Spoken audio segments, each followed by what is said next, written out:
The lion inside. In a dry, dusty place where the sand sparkled gold, stood a mighty flat rock, all craggy and old. And under that rock, in a tiny full house, lived the littlest, quietest, meekest brown mouse.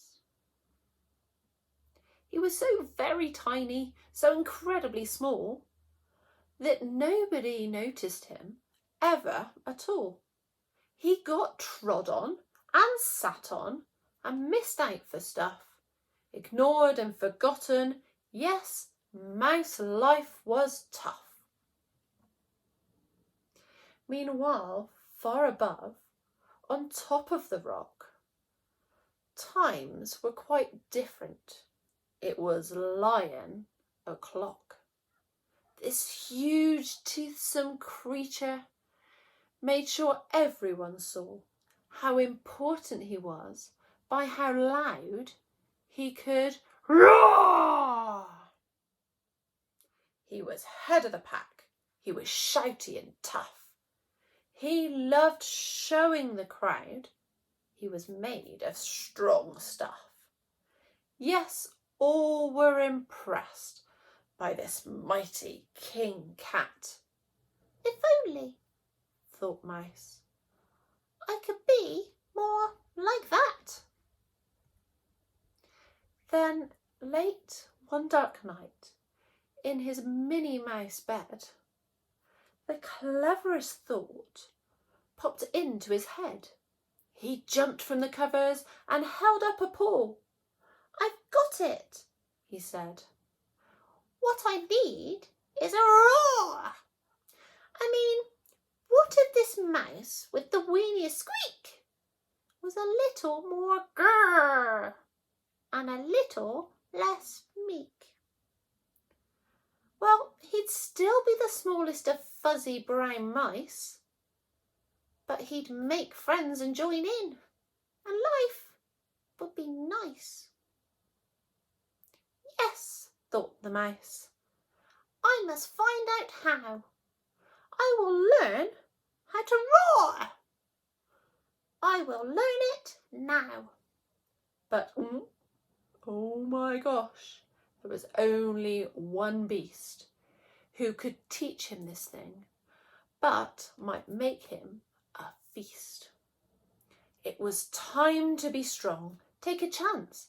After all, forever was such a long time to feel small. So he made himself brave, and he thought like a winner. He set off for the top, hoping not to be dinner. It felt like the scariest thing he could do. But if you want things to change, you first have to change you. The further he climbed, the closer he got to the slumbering lion reclining on top. Then at last, as he stood on his tippity toes, he found himself suddenly nose to nose. Pardon me? Wake up, Mr. Lion.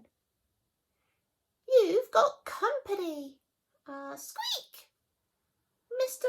Lion, what I've come to you for is squeak. Do you think you could teach me your roar? A silence befell that twinkling plain. Lion opened his eyes and puffed out his mane.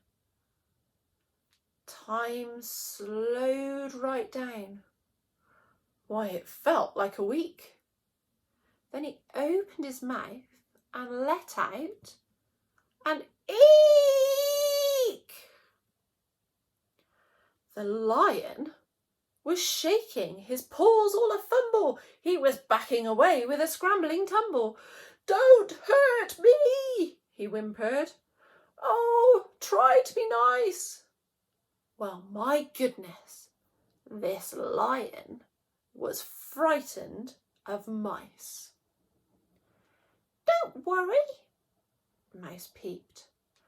"I'm a friend, not a foe. Let's rock this together. We'll have fun, don't you know?"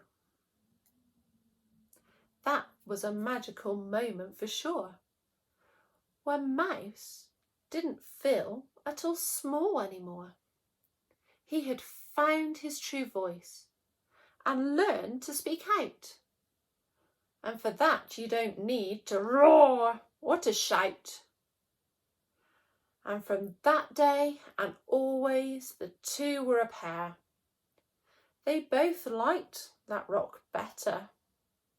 Now that rock was to share. The mouse, while still little, felt big in his head. And Lion, he still roared, but with laughter instead. Yes, that day they both learned that no matter your size, we all have a mouse and a lion inside.